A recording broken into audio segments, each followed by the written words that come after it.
I walked off the plane in Brazil, I was greeted by the president, and it turned out to be a female by the name of Dilma Rousseff.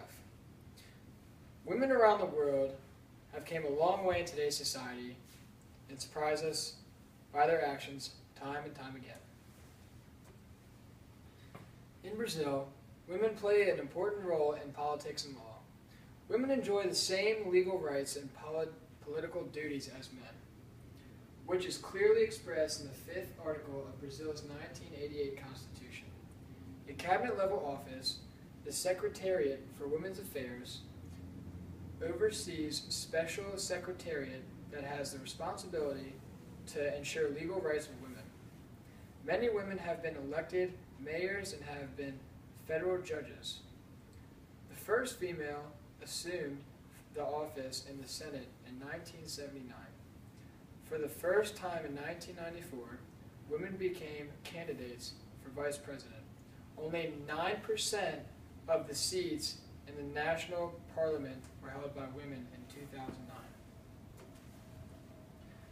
Women have gained the right to vote under the same literacy requirements as men in 1932. The Brazilian women's suffrage movement was led by a biologist by the name of Bertha Lutz. In 2006, 51.5% of the votes from the women. As far as education is concerned, the literacy rate for the women is slightly higher than those for the men. Female literacy rate, which is defined as 15 years of age or older with the ability to read and write, was 88.8% in 2004. The male literacy rate was 88.4%. In college as a whole, 53% of all Brazilians in college are women. The progresses in education for the women have started decades ago. But in fact, since 1930s, women have had a higher number of years in school, in average, than men, when it refers to the lower levels of scholarity, and since the 1970s, they surpassed men in the higher levels as well. In 1970, there was approximately 19,000 women professionals in Brazil, including engineers, architects, dentists, economists, professors, lawyers, and doctors. By 1980, there was about 95,800 women in these fields.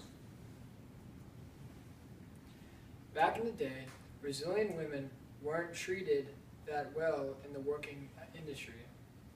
Export agriculture and largely feminized labor forces in Latin America has significantly expanded in the last 3 decades. Research has told me how farms in northeast Brazil purposefully construct gendered divisions of labor and how women often experience worse pay and conditions than men. According to the World Bank, 42% of the people employed in the non-agricultural sector were women. In Brazil, it is a law that women have 120 days for maternity leave and men only have 7. The law also prohibits employers from requiring applicants or employees to take pregnancy tests or present sterilization certificates. But some employers sought sterilization certificates from female job applicants or tried to avoid hiring women of childbearing age. If this law is violated, it is punishable by jail terms for employers of up to 2 years, while the company may be fined 10 times the salary of the highest paid employee. I hope you have learned a lot of how women, even in other countries, are making a positive impact in today's society. Although they are besting the men in some of these categories, they are still doing great things.